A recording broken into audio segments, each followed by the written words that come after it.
Hello everyone, रघुवर GK में आप सभी का स्वागत है। आज हम लोग इन्वायरमेंटल स्टडीज़ के 12वें पार्ट को देखेंगे, जो आपके सीटेट के एग्ज़ाम के दृष्टिकोण से काफ़ी इम्पोर्टेंट है।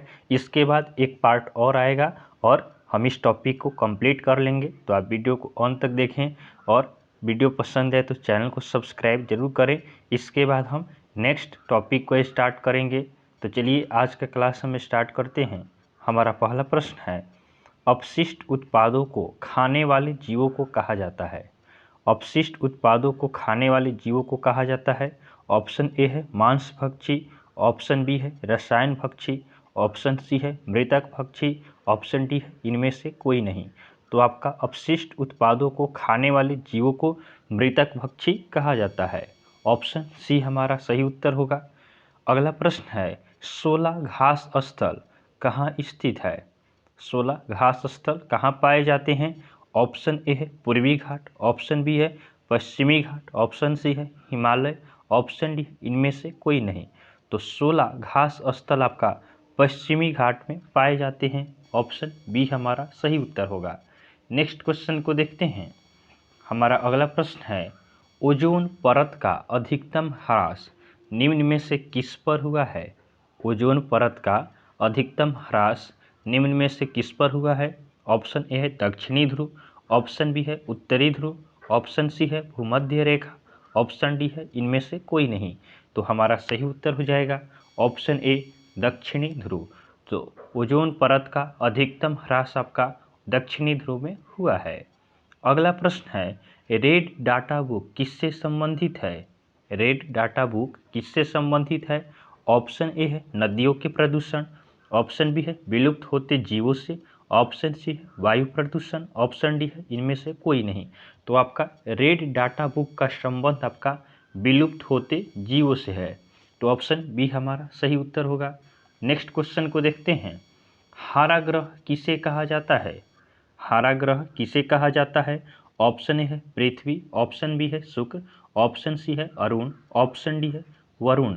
तो हमारा सही उत्तर होगा ऑप्शन डी वरुण। वरुण को आपका हरा ग्रह कहा जाता है, पृथ्वी को आपका नीला ग्रह कहा जाता है, उसके बाद शुक्र को आपका चमकीला ग्रह कहा जाता है और अरुण को लेटा हुआ ग्रह कहा जाता है। तो आप इन सभी को ध्यान रखेंगे। नेक्स्ट क्वेश्चन को देखते हैं। हमारा अगला प्रश्न है, केंद्रीय आलू अनुसंधान संस्थान कहाँ स्थित है। केंद्रीय आलू अनुसंधान संस्थान कहाँ स्थित है। ऑप्शन ए है कटक, ऑप्शन बी है देहरादून, ऑप्शन सी है शिमला, ऑप्शन डी धनबाद। तो आपका केंद्रीय आलू अनुसंधान संस्थान शिमला में स्थित है। ऑप्शन सी हमारा सही उत्तर हो जाएगा। नेक्स्ट क्वेश्चन को देखते हैं। रिंग ऑफ फायर किस महासागर को कहा जाता है। रिंग ऑफ फायर किस महासागर को कहा जाता है। ऑप्शन ए है प्रशांत महासागर, ऑप्शन बी है हिंद महासागर, ऑप्शन सी है अटलांटिक महासागर, ऑप्शन डी है इनमें से कोई नहीं। तो आपका रिंग ऑफ फायर प्रशांत महासागर को कहा जाता है। ऑप्शन ए हमारा सही उत्तर है। और ध्यान रखेंगे कि यह आपका विश्व का सबसे बड़ा और सबसे गहरा महासागर है। कौन सा, प्रशांत महासागर। अगला प्रश्न है, दक्षिण भारत का सबसे ऊंची चोटी कौन सी है। दक्षिण भारत का सबसे ऊंची चोटी कौन सी है। ऑप्शन ए है नीलगिरी, ऑप्शन बी है अनामुदी, ऑप्शन सी है कार्डमम, ऑप्शन डी है इनमें से कोई नहीं। तो आपका दक्षिण भारत का सबसे ऊंची चोटी आपका अनामुदी है। ऑप्शन बी हमारा सही उत्तर होगा कि दक्षिणी भारत का सबसे ऊंची चोटी कौन सी है। तो दक्षिणी भारत का सबसे ऊंची चोटी आपका अनामुदी है। नेक्स्ट क्वेश्चन को देखते हैं। अगला प्रश्न है, विश्व जल दिवस कब मनाया जाता है। विश्व जल दिवस कब मनाया जाता है। ऑप्शन ए है 22 मार्च, ऑप्शन बी है 22 अप्रैल, ऑप्शन सी है 22 मई, ऑप्शन डी है 22 जून। तो आपका विश्व जल दिवस 22 मार्च को मनाया जाता है। ऑप्शन ए हमारा सही उत्तर होगा कि विश्व जल दिवस कब मनाया जाता है। तो विश्व जल दिवस आपका 22 मार्च को मनाया जाता है। अगला प्रश्न है, अंडे देने वाले प्राणी को क्या कहते हैं। ऑप्शन ए है समजात प्राणी, ऑप्शन बी है राइसोजोम प्राणी, उसके बाद ऑप्शन सी है अंडज प्राणी, ऑप्शन डी है इनमें से कोई नहीं। तो अंडे देने वाले प्राणी को आपका अंडज प्राणी कहा जाता है। ऑप्शन सी हमारा सही उत्तर होगा। नेक्स्ट क्वेश्चन को देखते हैं। विश्व स्वास्थ्य दिवस कब मनाया जाता है? विश्व स्वास्थ्य दिवस कब मनाया जाता है? ऑप्शन ए है 12 मई, ऑप्शन बी है 15 मार्च, ऑप्शन सी है 4 जनवरी, ऑप्शन डी है 7 अप्रैल। तो आपका विश्व स्वास्थ्य दिवस 7 अप्रैल को मनाया जाता है। ऑप्शन डी हमारा सही उत्तर होगा। नेक्स्ट क्वेश्चन को देखते हैं। चावल को धोने पर कौन सा विटामिन नष्ट हो जाता है? चावल को धोने पर कौन सा विटामिन नष्ट हो जाता है? ऑप्शन ए है विटामिन सी, ऑप्शन बी है विटामिन बी, ऑप्शन सी है विटामिन ए, ऑप्शन डी है विटामिन ई। तो चावल धोने पर आपका विटामिन बी नष्ट हो जाता है। ऑप्शन बी हमारा सही उत्तर होगा कि चावल धोने पर कौन सा विटामिन नष्ट होता है, तो विटामिन बी या विटामिन बी1 भी हो सकता है। अगला प्रश्न है, प्रकाश संश्लेषण की दर सर्वाधिक होती है? प्रकाश संश्लेषण की दर सर्वाधिक होती है। ऑप्शन ए लाल रंग में, ऑप्शन बी बैंगनी रंग में, ऑप्शन सी काले रंग में, ऑप्शन डी इनमें से कोई नहीं। तो आपका प्रकाश संश्लेषण की दर सबसे ज़्यादा आपका लाल रंग में होता है। ऑप्शन ए हमारा सही उत्तर होगा। और सबसे कम आपका बैंगनी रंग में होता है। बैंगनी रंग में आपका सबसे कम प्रकाश संश्लेषण का दर होता है। नेक्स्ट क्वेश्चन को देखते हैं। निम्न में से किस देश को हजारों झीलों का देश कहा जाता है? निम्न में से किस देश को हजारों झीलों का देश कहा जाता है? ऑप्शन ए है जापान, ऑप्शन बी है फिनलैंड, ऑप्शन सी है रूस, ऑप्शन डी है चीन। तो आपका फिनलैंड को हजारों झीलों का देश कहा जाता है। ऑप्शन बी हमारा सही उत्तर होगा। अगला प्रश्न है, आलू का खाने योग्य भाग कौन सा है?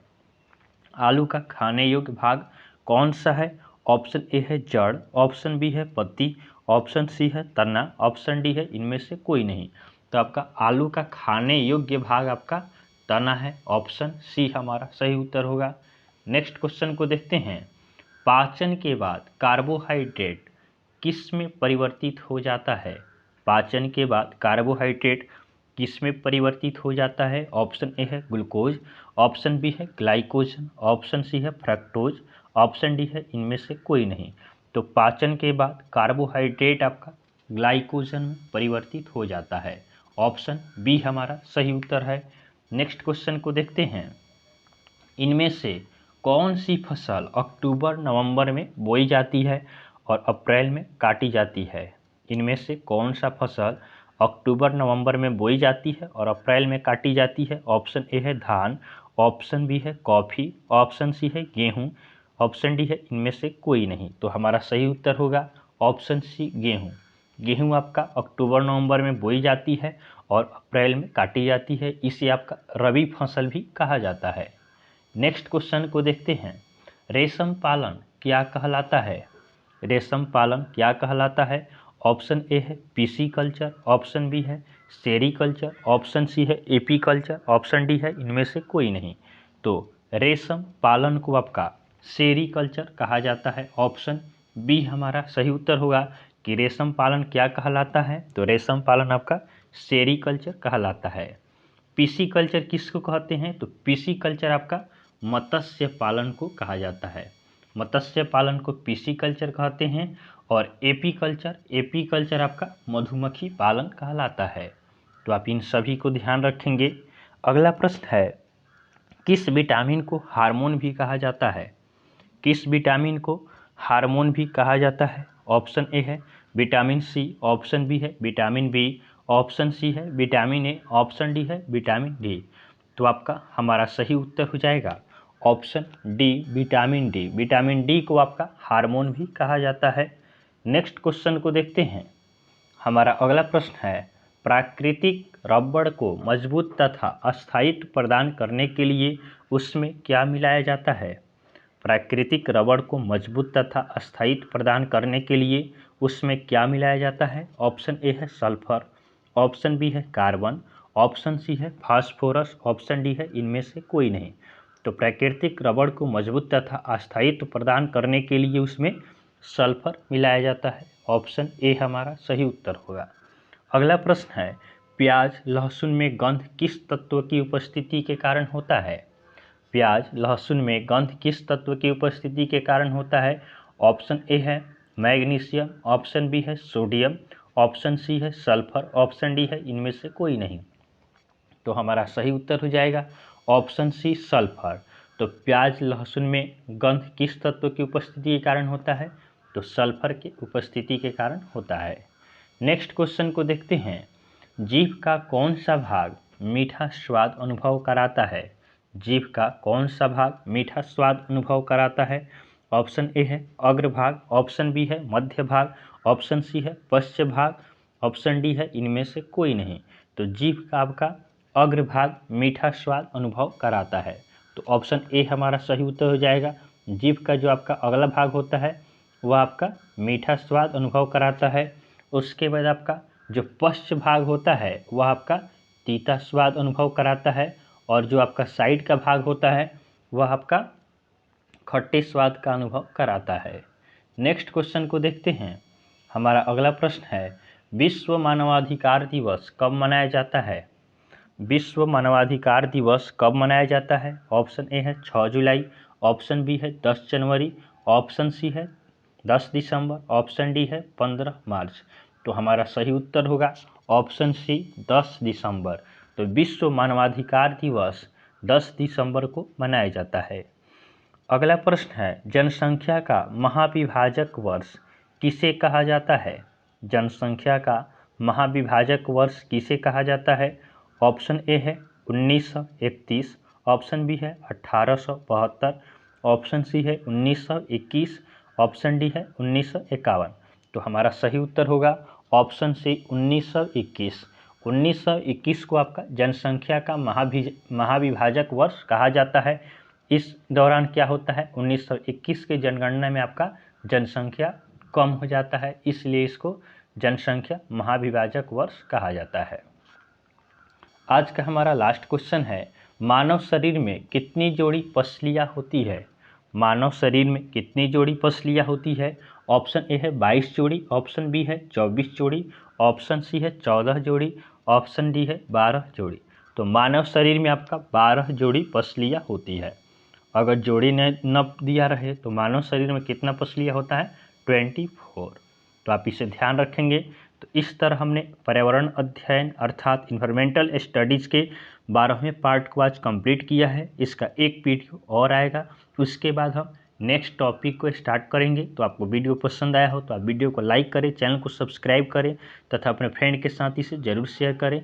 तो चलिए आज के लिए हम इतना ही रखते हैं, फिर आपसे नेक्स्ट वीडियो में मिलेंगे। तब तक के लिए धन्यवाद।